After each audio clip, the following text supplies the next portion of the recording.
تورکیا بە بەردەوامە و لەشکرکێشانە بۆ هەرێمی کوردستان دەکا بەڵام ئەو لەشکرکێشەی ئەو جارە تایبەت نییە تەنها بە گرتنی قەندیل و یان چەندچیایەک و یان هاتن و گەڕانەوەی ئەوانە ئەو جارە هاتێ بە ئومێدیەوەی هەم بمینێتەوە هەمیش ئەو کیانێک کە لە کوردستانیەوە بۆتە ینی لەشکرکێشش ترسناکە بەسەر تەواوی کێشەی کوردستان لە ڕۆژهەڵاتی ناوەڕاستدا هەم لە ڕۆژئاوا هەم لە باشوور هەم لە باکوور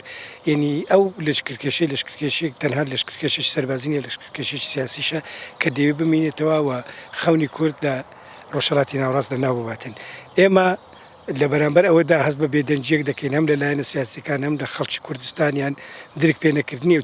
خەتەر ناچێ و لەشکرکێشە بۆیە لە 15 مانگدا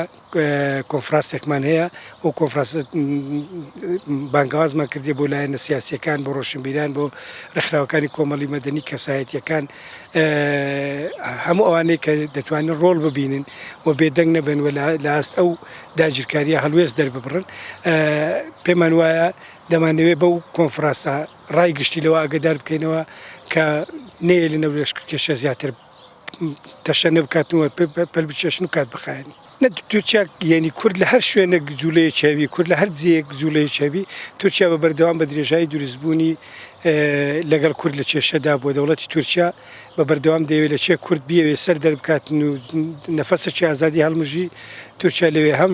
لە ڕێی سیاسی و دیبلۆماسی هەم لە ڕێی سەربازیەوە پەرلەماری دەداتن و هەموو شتێکی دەکاتە قوربانیەوەی کە کورد لە هیچ شوێنێک نەبێتە هیچ پەیوەندی بە حیزبێکی دیاریکراوە و بە شوێنێکی دیاریکراوە نییە. دەکرێت ئەتۆ پرسیارە لەوانە بکەیت کە بێدەنگن و ئەمە قسە لەسەرەوە دەکەین دەمانوێت ئەو بێدەنجە بشتێنین یعنی ئەمەش بە دوایەوەدا دەگەڕین ئەو بێدەنجە بشتێنین کە هەرێمەکەمان داگیر دەکرێتن و ڕۆژانە خەڵکی مە ئاوارە دەبی و شەهید دەبیتن و حکوومەت و حیزبەکان بێدەنگن دەمانوێت لە ئازدا و بێدەنجێدا بێدەنجی بشتێنین.